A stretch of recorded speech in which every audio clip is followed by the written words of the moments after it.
Alors, je voulais savoir, est-ce que vous avez déjà entendu parler de la liste nationale des médicaments essentiels ou bien c'est la toute première fois?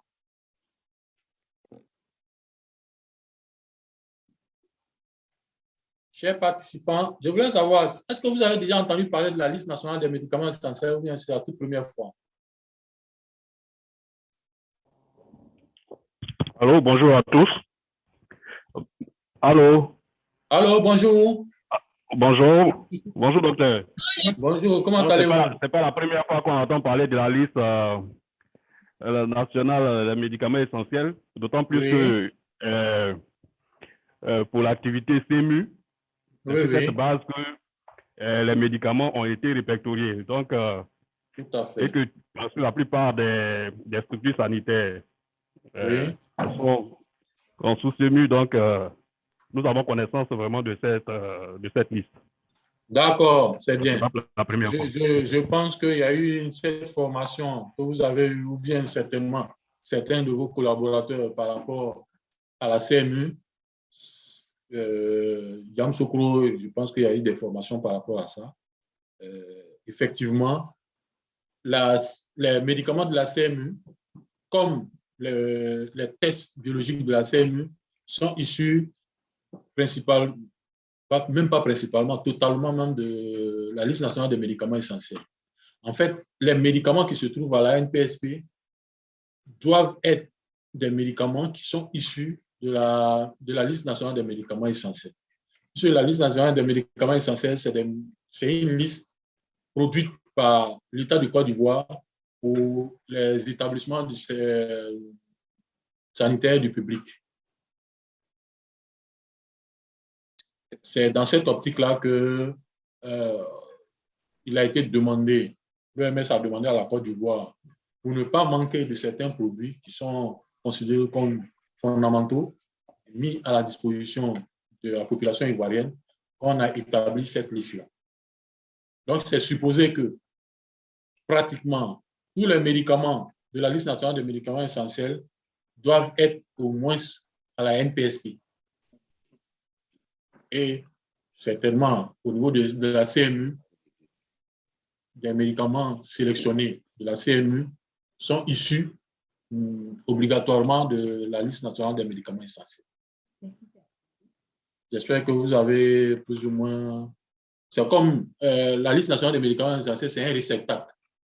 Dans ce réceptacle-là, les autres peuvent venir puiser, mais ils ne peuvent pas aller puiser ailleurs si ce n'est pas dans ce réceptacle. C'est considéré comme ça.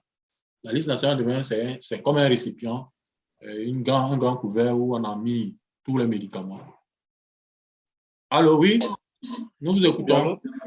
Oui. Oui, docteur Oui. Oba. Docteur Oba. Docteur Oba, c'est déjà cassé à Togo. Bon. Ça fait déjà cassé à Togo. D'ici sanitaire, il y a cassé à Togo. OK. Oui, oui. C'est devenu d'ici sanitaire maintenant. Oui, depuis 2019. 2019, OK.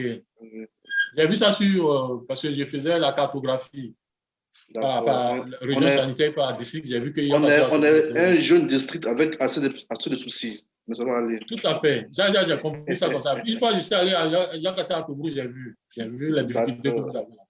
Merci, docteur. Merci beaucoup. En fait, ma question, c'était sur la liste nationale des médicaments essentiels, surtout sur le niveau d'autorisation. Pourquoi restreindre l'autorisation à certaines structures, plutôt les structures de la liste du niveau C, D, voilà. Puisqu'on sait souvent qu'il y a des médecins, des personnes qualifiées dans ces structures-là pour prescrire ces produits-là, pas restreindre. Voilà. Par exemple, ici au district de Yakasset, au groupe, dans toute la distribution, nous, les infirmiers, les autres, ne pas prescrire la témétaire injectable. Un cas pas juste grave. Voilà. Donc, c'est vrai qu'on n'en pas du tout. Alors que souvent, il y a des médecins dans les CSU. Pourquoi on restreint ces listes-là souvent? En fait, pour l'élaboration de la liste nationale des médicaments, on a les experts. Ce sont les experts de la santé. Ce sont les experts de la santé qui nous disent, en fonction aussi des protocoles thérapeutiques employés dans certains programmes, ils nous disent, voilà, on veut que tel médicament on veut que ça aille jusqu'à tel niveau et que ça ne doit pas pouvoir descendre, ça ne doit pas pouvoir monter. Parce que l'utilisation nécessite beaucoup plus de connaissances, médicales. Donc, ça fait que, par principe, cette liste-là n'est pas une liste produite au niveau ni de la DAP, ni de la NPSP, mais c'est une liste produite et enfin, les médicaments pour chaque niveau est donné, la valeur de chaque médicament utilisé à chaque niveau est donnée par rapport aux experts qui donnent leur autorisation.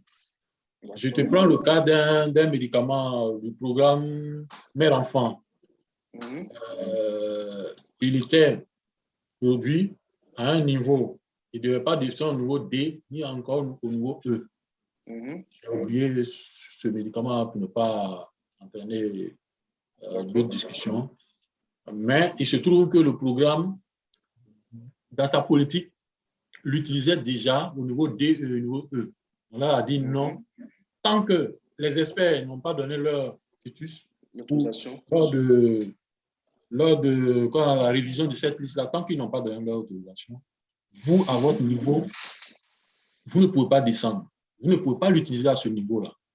Parce que, en fait, la liste nationale des médicaments essentiels, c'est un arrêté, c'est un texte réglementaire.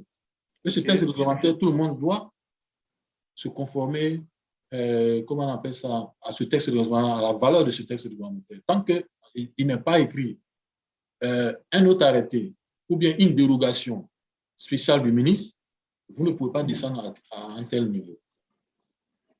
Vous allez voir que, par exemple, quand vous prenez la liste nationale de 2013, la liste nationale des médicaments de 2013 par rapport à celui de 2020, 2013-2014, par rapport à celui de 2020, comment on appelle ça, les traitements de palu par rapport au CTA,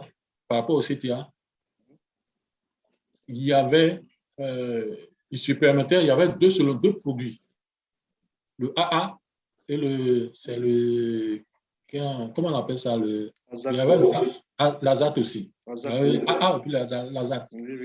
L'utilisation du AA et puis de l'azate était un peu, comment on appelle ça, différent. Quand on revoyait la liste nationale de 2014. Mais à partir de 2018, quand on a commencé à faire la révision de la LMNE, on a pris en compte le nouveau protocole du programme anti-palu. Et ce sont les experts du programme anti-palu qui nous ont dit, voilà comment est-ce que vous devez mettre le niveau de traitement du palu par rapport à ce qui a été écrit par rapport au protocole anti-palu. OK. Donc, ça tient compte. La liste nationale des médicaments essentiels, ça veut dire, ce n'est pas une structure qui s'est assise pour faire. C'est toutes les structures, tous les programmes, tous les experts qui donnent onction à cette liste-là parce qu'ils ont donné leur intelligence pour produire cette liste. Alors, oui. Je pense qu'il fallait revoir un peu dans le cadre de traitement de paludisme grave, dans les GSPC. Parce que, mine de rien, nos médecins qui sont là-bas, dans les GSPC, et les infirmiers aussi, utilisent assez la TMT injectable. La TMT injectable. Voilà. Et dans les directives du programme PALU, la TMT injectable ne doit pas être utilisée en périphérie. Voilà. Lorsque vous allez regarder la liste nationale des médicaments essentiels, bon, je n'ai pas ça devant mes yeux, mais est-ce que la TMT injectable va jusqu'à ce niveau-là? Est-ce que ça va au niveau D et au niveau E? La TMT injectable, je n'ai pas encore regardé pour savoir, mais je vous pose la question. Si ce n'est pas le cas, c'est que le protocole du programme PALU ne nous autorisait pas à le faire. Donc, ce n'est pas sur la liste nationale, ce n'est pas inscrit à ce niveau-là, au niveau de la liste nationale des médicaments essentiels. Mais on va vérifier. D'accord, docteur. On va vérifier. Si ce n'est pas le cas, c'est même pas cette réunion. Il y avait une autre réunion, c'est matin à 6 h, nous envoyer le Zoom. Ça, c'est sur liste des médicaments essentiels. C'est même DAP là. Maintenant, c'est l'autre là, je cherche. C'est qui? Allô?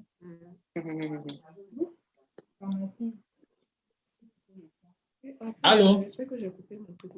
Docteur, vous m'entendez? Celui avec le pharmacien de Dakar Atebro, vous m'entendez? Oui, bien sûr, docteur. Je suis là. Il y a une interférence, il y a une autre structure qui... Non, il y a une structure qui parlait à côté là. Qui parlait, non, ok. Ok. Donc, on va prendre votre préoccupation. D'accord, docteur.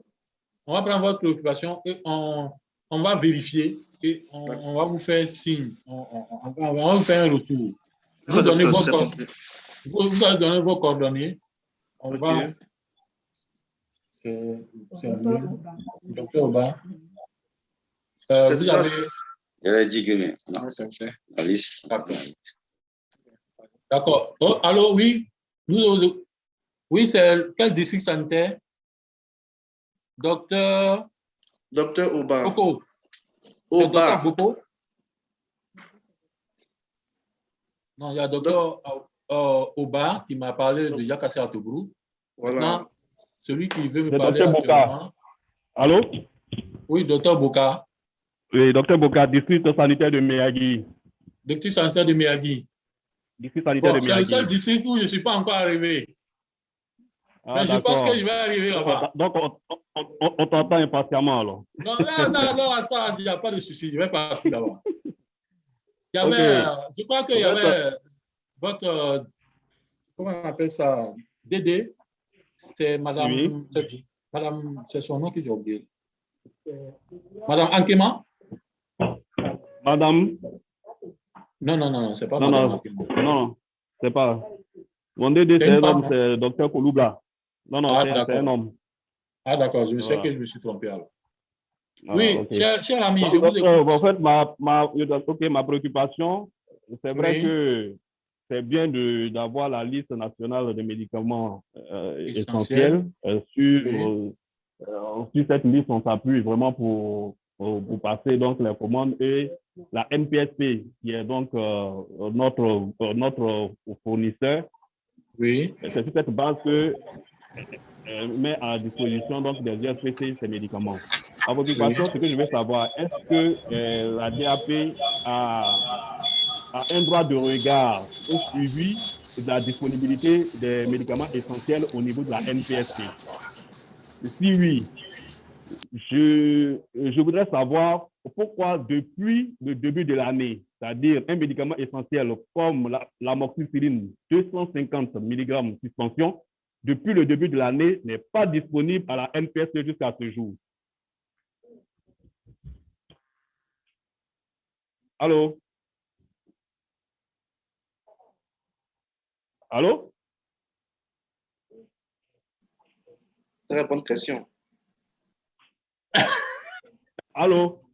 Alors, vous m'entendez, hein? Oui, on te suit, docteur Boka. Vous me suivez? On te suit, docteur Boka. D'accord. OK.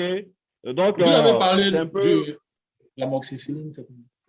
l'amoxicilline 250 suspension. 200 mg suspension. 250 suspension. C'est vrai que ça est... Ça fait partie des médicaments sur la liste des médicaments essentiels. Voilà. Donc, la NPSP devrait en réalité, qui est notre fournisseur, un médicament qui est vraiment primordial, essentiel, comme on le dit. En pareille situation, une rupture, pratiquement 1 an de rupture d'un tel produit. Donc, j'aimerais savoir, est-ce que c'est vrai que cette liste-là, elle existe? Donc, je voudrais savoir, effectivement, est-ce qu'au niveau de la DAP, vous faites le suivi quand même de la disponibilité des médicaments essentiels au niveau de la NPSP?